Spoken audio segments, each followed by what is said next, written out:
Yo, bienvenue pour notre deuxième épisode donc de notre série Block by Block. Et aujourd'hui, le titre de la vidéo, c'est Fini la sécheresse, place au torrent de liquidité. Et je vais vous expliquer pourquoi. Alors, comme vous avez pu le constater, si vous êtes investisseur dans Bitcoin ces derniers temps, eh bien Bitcoin est tombé de 120 000 dollars à plus ou moins 75 000 dollars, donc 80 000 dollars, ouais.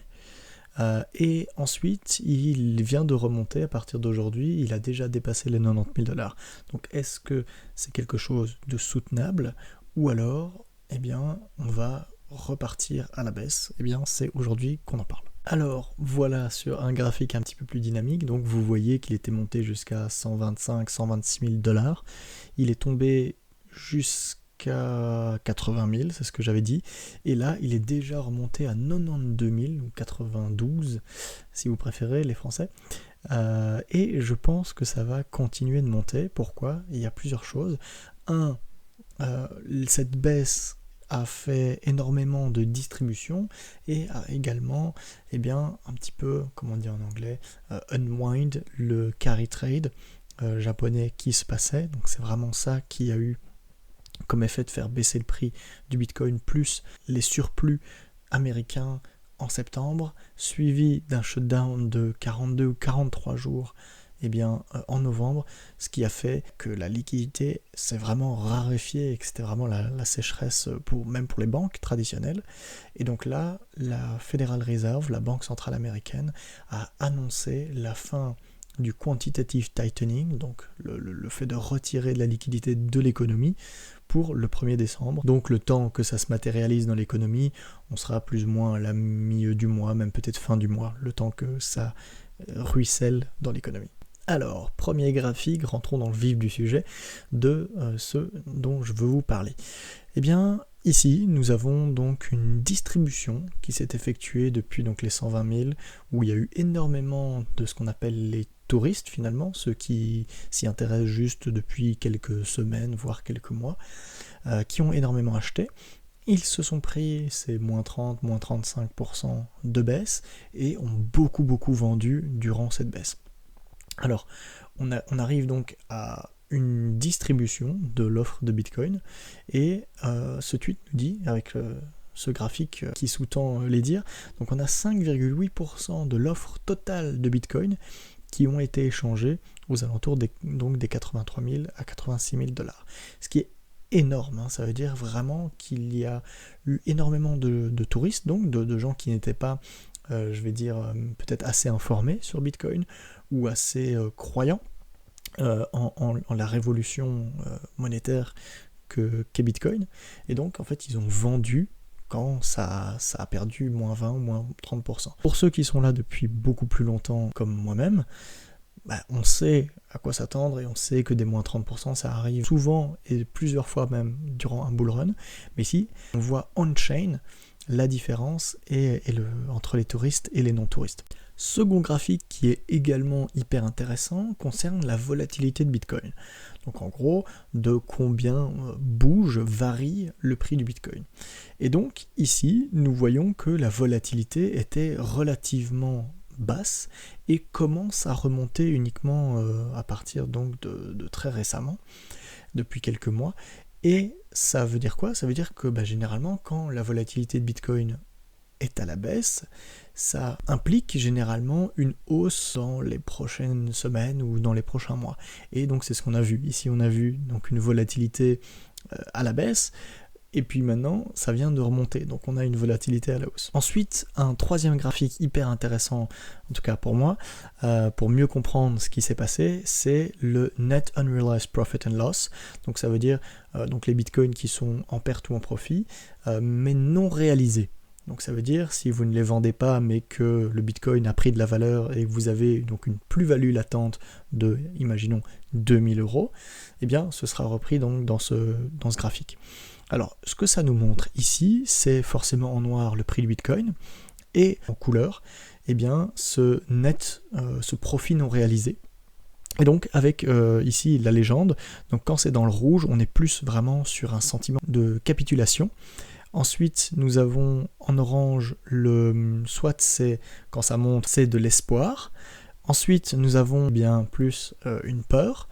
Quand c'est plus dans les alentours du jaune, donc quand ça monte, on est plus dans un élan d'optimisme. Quand c'est à la baisse, plus un moment d'anxiété. Et ensuite, nous avons en vert ce qui est la croyance que voilà, tout va continuer jusqu'à la fin des temps. Et donc à la baisse, ce qu'on appelle le denial, donc on est dans le déni en gros, et donc quand c'est un temps mauve, on est vraiment en euphorie, mais là c'est pas du tout ce qu'on a vu pour l'instant durant ce cycle. Autre graphique hyper intéressant, ce sont donc les flux, donc entrée et sortie, dans les ETF Bitcoin, ici spécifiquement le iBit de BlackRock, donc qui est le plus gros ETF au monde, en termes de valorisation, mais aussi celui qui rapporte le plus d'argent à BlackRock maintenant, depuis donc toute son histoire. Et là, ce qui est intéressant, c'est que donc en orange, nous voyons le prix du Bitcoin, en vert, nous avons donc les entrées et les sorties, sur une moyenne mobile de 10 jours, c'est-à-dire que vous voyez les petits bâtonnets là, c'est 1 jour par bâtonnet, il les groupe par groupe de 10 pour avoir une courbe. Et donc ici, nous voyons que les sorties sont au niveau le plus élevé depuis quasiment l'histoire entière de cet ETF, pas de Bitcoin bien évidemment, mais en tout cas de cet ETF. Donc je trouve que ça matérialise bien le sentiment de peur que nous avons eu, et finalement ça remonte à novembre dernier, et novembre dernier c'était vraiment le gros sell-off également, où on avait perdu plus ou moins 30% également. Donc c'est hyper intéressant, et ça montre le niveau de peur qui cristallisait dans le marché du Bitcoin actuellement. Maintenant, nous pouvons enchaîner avec un autre graphique qui nous donne une vision un peu plus complète de la chose, avec donc le temps passé en profit donc de ces bitcoins, entre donc 6 mois et 3 ans, donc ce qui est considéré comme étant des long-term holders, donc des gens qui ne sont pas là vraiment pour la spéculation au-delà de 6 mois. Mais donc nous avons en noir le prix du bitcoin, nous avons en bleu les bitcoins en profit qui sont détenus pendant donc entre 2 et 3 ans.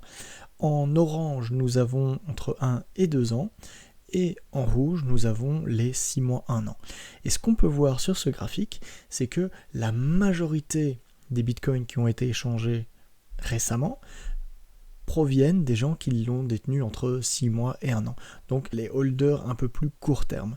Et on voit qu'il y a très très peu de gens qui le détiennent pendant donc plus d'1 an qui ont vendu à ces niveaux-ci. Ici, nous avons donc l'inverse avec les holders court terme et les pertes réalisées. Et on voit que ce genre de personnes, donc c'est typiquement les touristes, donc ceux qui n'y connaissent rien ou en tout cas pas grand-chose, qui ont acheté au plus haut et qui généralement, malheureusement pour eux, vendent au plus bas. Et on le voit, les pics sont constamment dans les phases de creux. Malheureusement, ils vendent vraiment au pire moment, et là donc nous avons un volume qui a été même supérieur au volume de 2022, de novembre 2022, ce qui est complètement lunaire pour moi, parce qu'on n'est absolument pas dans le même cas de figure de marché. En 2022, on venait d'avoir 1 an de bear market. Ici, ça fait 1 mois que ça chute. Oui, ça a chuté fort d'un coup, mais quand même, faut vraiment être facilement secoué pour vendre à ces niveaux-là. Mais je leur en veux pas, parce que généralement, puisque ce sont des touristes, ce sont généralement des gens qui n'y connaissent quasiment rien ou beaucoup moins. Alors ensuite, nous avons donc un tweet de Charlie Bilello qui donc essaye de regarder si un drawdown, donc c'est la perte de valeur donc du plus haut jusqu'au plus bas, donc de 36%, donc avec un plus haut qui était pour Bitcoin de 126 300 $ en octobre, et c'est la plus grosse correction ever depuis 2022. Et donc, est-ce que c'est différent des autres cycles? Et en fait, pas du tout. C'est pas anecdotique, mais voilà, Bitcoin fait des moins 36% vraiment souvent. Et vous avez le graphique, vous pouvez mettre pause si ça vous intéresse vraiment d'aller dans les chiffres. Mais vous voyez que des années en rouge, même des mois en rouge, ou des périodes plutôt en rouge, il en existe énormément, et de toutes les années. Vous voyez 2025, 2024, 2022, 2021, 2021, 2018, enfin bref, il y en a tout le temps. Est-ce que je fais ça pour vous faire peur? Absolument pas. C'est justement pour vous montrer que c'est totalement normal pour Bitcoin d'avoir ce genre d'action de prix, parce que justement, ça ne l'a pas empêché de passer de 16 000 $ à 126 000 le dernier cycle, de plus ou moins, il me semble que c'était 2 ou 3 000 $ jusqu'à 69 000 $ le cycle précédent. Enfin bref, même avec ces drawdowns de plus de 30%, et parfois même jusqu'à 80%, Bitcoin n'est pas mort, et Bitcoin reprend toujours du poil de la bête et fait quand même, si on le lisse, pour l'instant, près de entre 80 et 60% par an, il me semble. Et même si ça vient à baisser à 30%, c'est quand même, je vous mets au défi de trouver un actif qui, en ne faisant rien, prend 30% par an.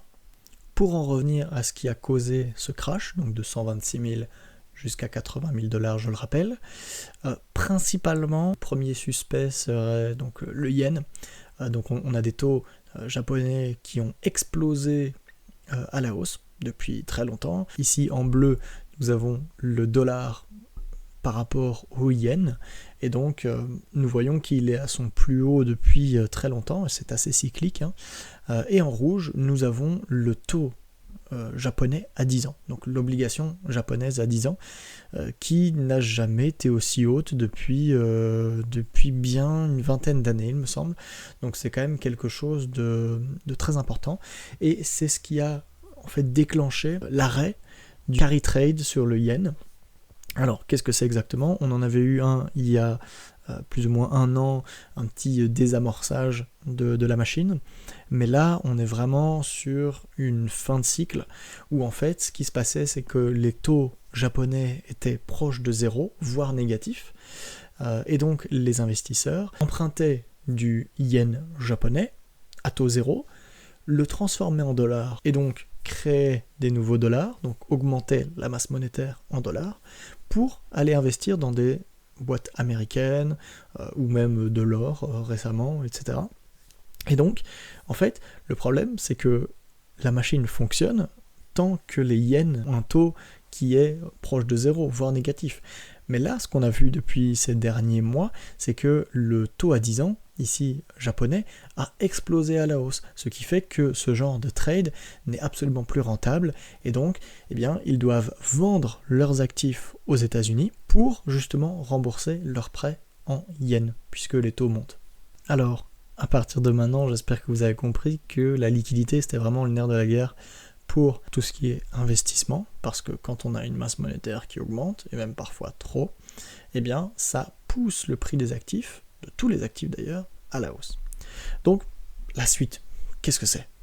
J'en parlais en début de vidéo, mais la Réserve fédérale américaine, donc la Banque centrale américaine, a été donc en pourparlers au détour d'une réunion avec des gens de Wall Street, en tout cas des entreprises de Wall Street, mais notamment donc des hedge funds et des banques, si mes sources sont bonnes. Qu'est-ce que ça veut dire?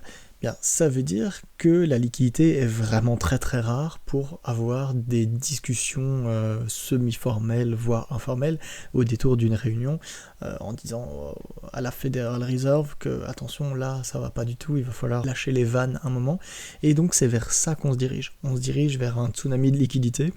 D'ailleurs, j'ai vu récemment, donc ce matin, que les lending facilities, donc tout ce qui est emprunt et prêt, ce qu'on appelle overnight, donc durant la nuit, auprès donc des banques, par la Banque centrale américaine, a explosé à plus de 13 milliards, il me semble, sur un seul jour. Ça ne s'était jamais vu depuis le Covid, par exemple.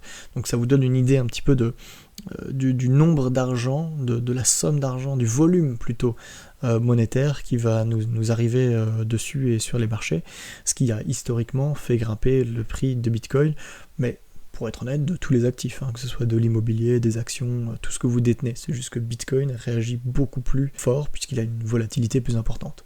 Eh bien, ce qu'on a vu, c'est que l'économie américaine, du moins, est vraiment devenue addicte aux dépenses d'IA, donc liées à l'intelligence artificielle, et ça apporte aussi énormément de liquidité parce que, ou même de peur sur les marchés, et donc le fait que avec tout cela, le gouvernement américain se sent un petit peu obligé s'il veut donc grow out of it, comme ils disent, donc puisque l'inflation, il n'arrive pas à la contenir de manière assez saine, puisqu'elle est remontée à 3%, je le rappelle, ce qu'il voulait faire, c'est faire exploser la croissance du PIB pour avoir une croissance du PIB plus importante que l'inflation.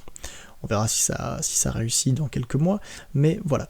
Et pour ça, ils ont eu l'IA, mais maintenant, il y a eu énormément de trades de manière circulaire sur l'IA, donc on verra comment ça va se passer. On a David Sachs, donc le crypto tsar, donc à la Maison Blanche, qui dit que selon le Wall Street Journal, tout ce qui est IA, c'est la moitié de la croissance du PIB américain, ce qui est monstrueux forcément, c'est-à-dire que sans l'IA, le PIB américain serait 2 fois moindre, en tout cas la croissance du PIB américain serait 2 fois moindre. Et donc, ici, il dit qu'on ne peut pas se permettre, donc au gouvernement, d'avoir une récession. Et donc, ça veut dire quoi? Ça veut dire que s'il y a des difficultés de liquidité, le gouvernement se porte garant et va injecter de la liquidité pour rattraper la chose. En réponse à ce tweet, nous avons un économiste que j'aime bien, donc si vous parlez anglais, vous pouvez bien sûr lire vous-même, mais pour ceux qui ne le parlent pas, je vais essayer de traduire. Mais donc en gros, ce qu'il dit ici dans ce tweet, c'est que si l'IA ne fonctionne pas, il y a un risque de récession, et donc de faire exploser les déficits fiscaux des États-Unis, et donc il n'y aurait pas assez de demandes de Treasury Bills, donc d'obligations d'État, de T-bills, pour financer ces déficits. D'un autre côté, si l'IA et les dépenses donc liées à l'IA fonctionnent aux États-Unis, ça veut dire quoi? Ça veut dire que ça va un petit peu casser la position fiscale des États-Unis, parce qu'on sait que à terme, la moitié des emplois peuvent être menacés par l'IA. Et donc, ça veut dire plus de gens au chômage, ça veut dire moins de gens donc dans la population active, ça veut dire moins d'impôts, etc. Et donc, dans les deux cas, on a un gouvernement qui risque de prendre cher. Pour rappel, une image vaut 1000 mots, mais voilà les actifs sur la balance sheet, je ne sais même plus comment on dit en français, en tout cas un des états financiers donc de la Banque centrale américaine. Et on voit donc l'explosion forcément au Covid, l'explosion durant la crise des subprimes, et depuis, ils étaient arrivés à donc 9 000 milliards de dollars qu'ils ont laissé, maturer, donc ça veut dire que les Treasury Bills, donc les obligations d'État américaines que la Banque centrale avait, ils les ont laissés aller à échéance pour réduire leur balance sheet, mais ça veut dire que donc il n'y a pas de nouvelle injection de liquidité, et c'est pour ça que les marchés ont été finalement plutôt résilients, mais pas exponentiels depuis ce moment-là. Et la Réserve fédérale a donc annoncé la fin de cette baisse d'actifs sur sa balance sheet.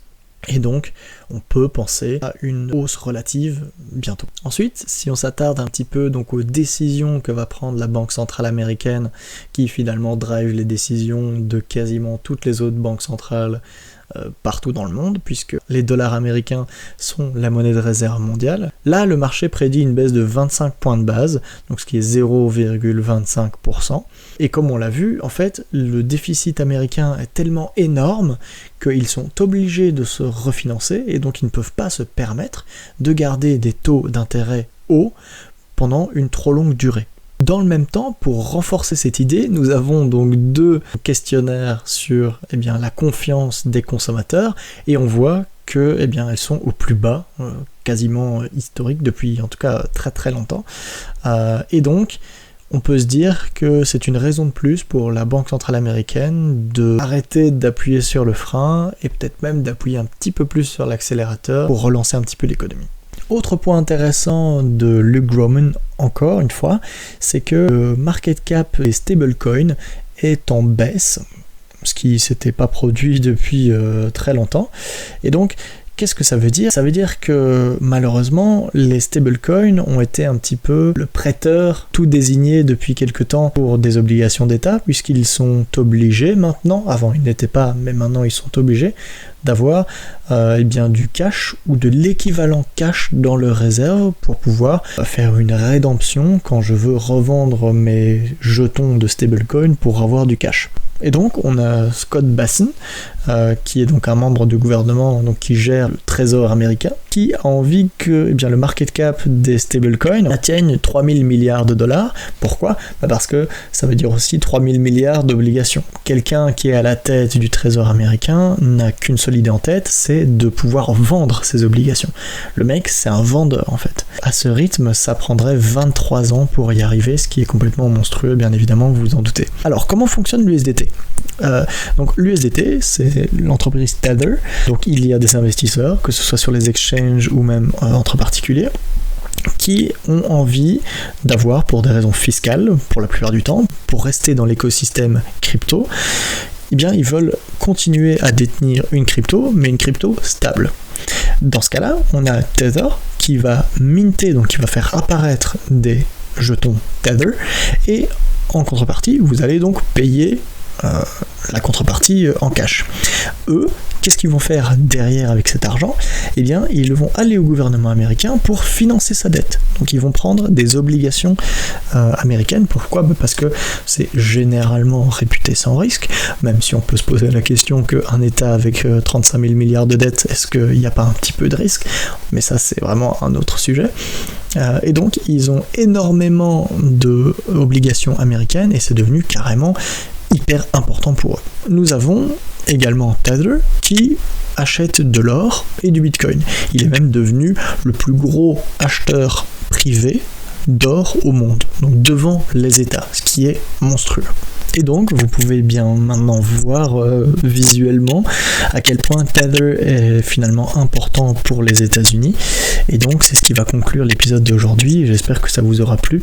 N'hésitez pas à me faire des commentaires parce que j'ai besoin de vos retours, même si ici c'était un peu plus à l'arrache parce que comme je vous l'ai dit, j'essaie de faire une vidéo par semaine, mais c'est très compliqué en plus avec donc mon travail à côté. Mais j'essaye puisque c'est ma passion et voilà, j'ai quand même envie de délivrer de la qualité. Donc voilà, un petit commentaire, ce serait super.